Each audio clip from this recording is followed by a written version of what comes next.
Hello ladies and gentlemen, Deja Vu here bringing you set 5 of this final series, and it is going to be a PvP on New Outlier. For KT it's going to be the great Stats, who has just played fantastically since losing his chin. He is now the chinless toss. And for SKT in brown, we're going to have Rain. So there is SKT's Rain in brown. He is our ally, by the way. So if somehow this game gets to, particularly the point where there's Archons, just remember, if you watch the cursor of the commentator, a lot of times they will keep it over the Archons and let you know if it's a green circle, that means that will be Rain. If it's red, that means that it's Stats. So really good trick if you haven't seen a lot of those kinds of games. In PvP, the ally button is very important, very important. Regardless of colors, just because Archons, if on these streams, if you can figure out what color those Archons, the little rings around the Archons are, you are a very excellent eye, because usually it's very difficult to tell unless they're like red. I think red you can tell pretty easily, and blue, and that's pretty much it. The rest of them can get pretty hard to tell, other than red or blue. And more KT fans, I actually like those things. Those little fan things. They're fans, and at the same time they're they're noisemakers. So you curl it up into like a fan, and you hold on one end, and you just smack it against your hand or against your arm or something. It just makes the big the cracker sound. It's like the thunder sticks, only different. And then you get the poster out of it. Okay, it's pretty awesome. I think they're cool. And I got one when I went to England, and I went to a soccer game for Fulham, and they gave us that's exactly what they gave us, one of those noisemakers with a big sign that says go you whites, I think. Yeah, Fulham is the whites, so it's go you whites or something like that, or we believe in whites, something like that. It was pretty cool. But yeah, so that's my 2 cents on that awesome little piece of fan memorabilia gifts. I think it's pretty cool. I like it. But that's me. Yep. Alright, so looking at this, it looks like both players pretty standard. Didn't expect to see too much craziness in this. And like I said, Stats, great player. Fantastic. Has been playing very well second fiddle to Stats, or second fiddle to Flash, and even won an ace match against Stork in the first day of that series that they had against Samson Khan. He did lose the second one, but he won the first one. And he, very good player. So, big fan. Become more of a fan. I'd say I was less of a fan last year when he was just getting into form, but this year I don't know. I feel like he's won me over. And so far in the playoffs, he is 4-2. Looks like we did have a manor pylon, nice manor pylon there by Stats. Nice little manor pylon there, always good to see. Did catch a couple of probes while I was sitting there staring at my stats page rather than actually paying attention to the game. My bad. And will Rain counter with a pylon of his own? No, Stats will not let him get a manor pylon. It's a little bit better at anti-manners. Anti-manners. That's such a bad term, not anti-manor pylon, because that just sounds like it's improper. Yeah.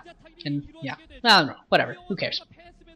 Cybernetic course coming up, and looks like will we have a second zealot for either player, or are they just going to go with the one zealot and save some money for their tech a little bit here?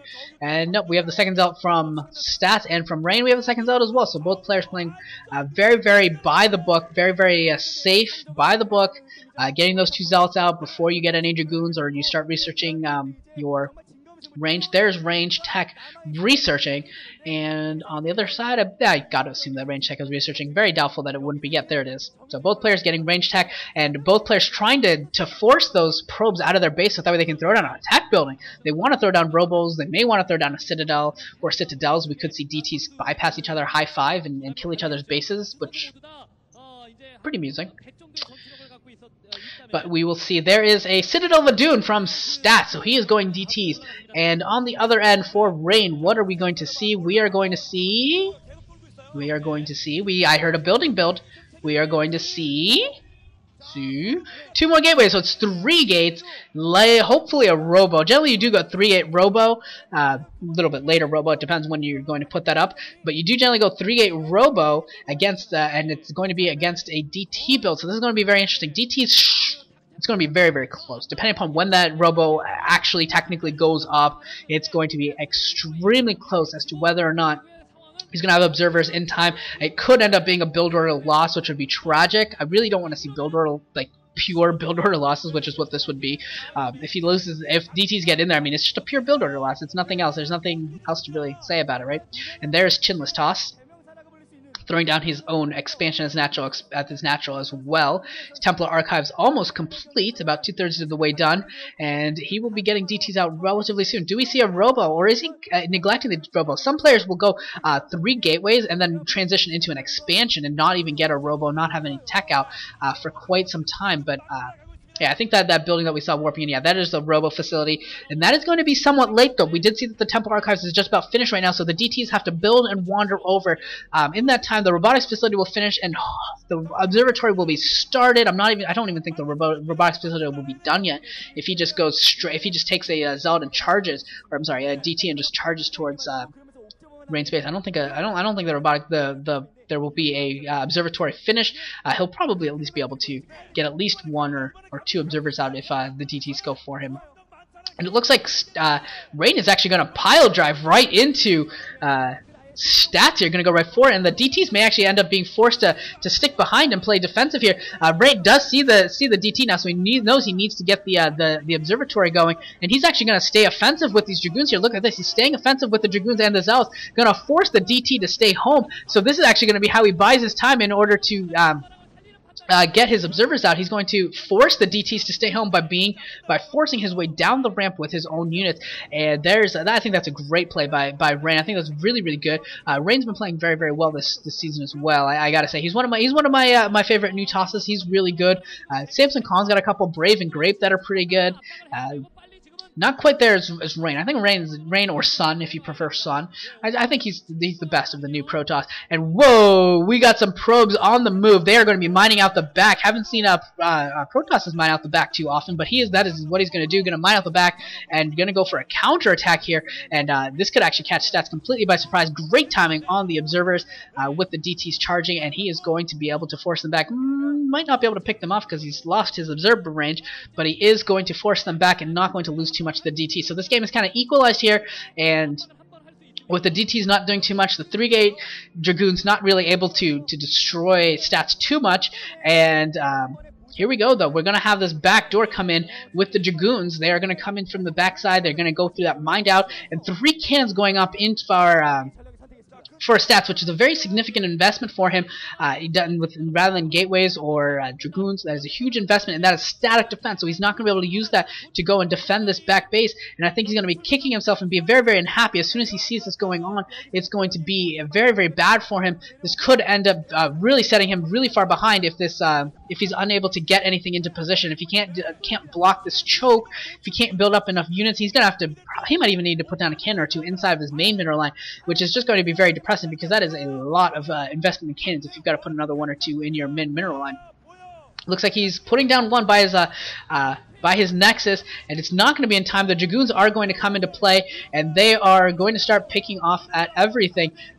Yeah, this is looking really bad right now for Stats. Stats, what is he going to do to defend against this? He might have to try to time like a probe drill. We did see the probe moving on the left side. You can see that he's thinking about it. He's like, when am I going to pull him off? When am I going to pull him off? He's waiting for those Dragoons maybe to go down a little bit farther. Maybe once they get below the Nexus, he'll be able to get around them. And then he's actually picking right now. He's going to charge in there with the probe. Stats, Rain sees this, so he's being a little bit careful here. And Beastie's going, oh my god, I saw that on his lips. At least that's what it looks like. Being a little bit worried here. And Probe's great drill here by the Probes, doing an amazing job. A couple of High Templars forced to merge into an Archon, which I'm sure is not what Stats wanted to do. And the Archon does go down. A lot of Probes are going down as well. The economy of Stats is going to take a huge hit after this. Even if he does fend this off, which look, he's just going to be just barely able to force them out of his main. His economy just took a huge hit, losing all of those Probes. And the Dragoons at the front coming in now, going to take out the Photon Cannons. 1, 2, and 3. All the Photon Cannons are done. So Stats in huge trouble here. Huge trouble, losing more probes, and Dragoons coming in from the backside and the front as well, all over the place. Dragoons flooding, swarming into Stats' base. Stats is in huge trouble right now. Huge trouble. And Rain doing the best job he can, establishing his position on the top of that ramp, just going to slowly pick off this Nexus and going to stop any sort of mining there. We could actually see Rain develop and put in his own Nexus at his natural expansion as he and try and really establish his lead in this game. That could very well be what he does. I'm still building Dragoons though. I'm still flowing them into the natural expansion of Stats, still taking control of the top of that ramp, and he does have his own natural nexus, is doing a probe transfer right now, so his eco is going to start kicking in really soon, which means Stats is going to have to go all in shortly. He is going to have to charge and see what he can do. He's just falling behind in too many ways to really hope to get back in with anything other than an all-in. There's a robotic support bay, and so we are going to have Reaver defense as well. I think Rain sees what's going on here, that there is a lot of units down there for Stats, and he's not going to be able to really finish the game right now since he has spent the money on an expansion, and this expansion of Stats does fall. So what he's going to have to do, he's going to play defensively, maybe put down a pylon or two in front of his natural nexus to just buy him some time, be a nuisance as he builds up his forces and tries to get a Reaver out. Reavers, of course, will show their power much faster than High Templar tech, so that's what he's going for. He's going to go for the Reavers for the defensive capabilities, and then he'll be able to take those Reavers and translate that into attack, and because he's simply got more money and more stuff than Stats, he should be able to win. That's going to be Rain's game plan, and Stats on the other hand needs to figure out how he wants to punish or force his way into Rain. I think he does have a little bit of a Dragoon advantage right now. I think he's up maybe 2 or 3 Dragoons, and his probe is going into the main through the back end. He is going to go into the main and get a scout. I'm going to see the shuttle, so I think he knows that there will be a Reaver pretty shortly, and Stats is actually pulling back. I think this could be a situation where Stats thinks this game is a lot closer than it is. Yeah, I mean, he's lost a lot of probes, he's behind on money, he's behind on a lot of things, and I just don't think Stats sees that. He may be hoping that his Storms and Templar tech will be able to even up the game, even if he has correctly seen the situation, but that's unlikely. That he's really far behind. I mean, he's behind 30 supply right now, and he's going to fall more behind before he starts before that starts evening up. If you want to go by derivative, the first derivative is going to go. Yeah, the derivative. The calculus people will understand what I'm talking about. Not sure if it's the first or the second. No, it's the first derivative. Yeah, the first derivative is still going to be increasing, I think. Pretty sure about that. And we have another Archon form, so no Storms still. I was really banking on Stats maybe having a couple Storms and that maybe being enough to keep this game close, but I just don't see it. It's becoming harder and harder to see a path to victory for Stats, and if Rain is able to close this game out, if he doesn't screw anything up, closes this game out and gives SKT a 3-2 lead, we will in the last set be seeing Best and Hoja almost assuredly. I can't see anyone else for either team coming out other than Best and Hoja. That's just the only logical thing to expect. Hoja is, like I said, is like 4-0 or something in the playoffs, hasn't lost yet, and is playing just brilliantly so far in the playoffs. Tragically, he doesn't play this well in individual leagues, but yeah, he's been playing really well in the playoffs, so we get to see it. Hopefully you guys have been watching his games as well. He's been playing well, been winning, so pretty cool. And there is a second Reaver, so now we've got a pair of Reavers and a huge force, and I think it's time. I think it's time for the push out, and here comes Rain. He wants to push out, and now he's actually backing up a little bit here, gonna use his Reavers here, and here come the Reavers to assist, and they are going to be very strong. Speed loss getting into the Dragoons, but the Reavers are too strong. These Reaver Scarabs, look at these Reaver Scarabs, just doing so much damage, and Stats now backing up. It doesn't matter. That is game. Rain is going to win.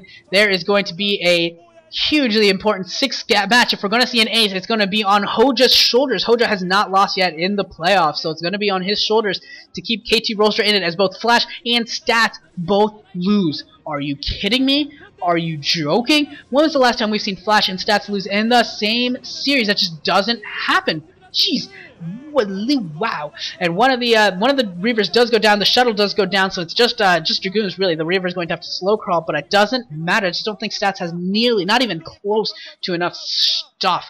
I think pretty sure that that Sun has more supply in military than Stats does. Period. So I think that's going to be a probes coming off the line, and yeah, it doesn't even matter. GG from Stats. Going on to set 6. Best and Hoja. Hugely important set 6. Rain, very happy. Look at that. I love seeing. Yeah, he's a very happy camper. The third Protoss for SKT coming up with the win. And so what we're going to see here, this is going to be interesting here. Either SKT's Protoss line or KT's Zerg line is going to have 3 wins in the next set. kind of cool little mini story to watch. Next set is going to be important as to whether this is closed out or whether we will get to an ace match on Neo Chain Reaction again. So I'm excited for that. I hope to see you guys all in the next set. Have a good one. We're going on to set 6.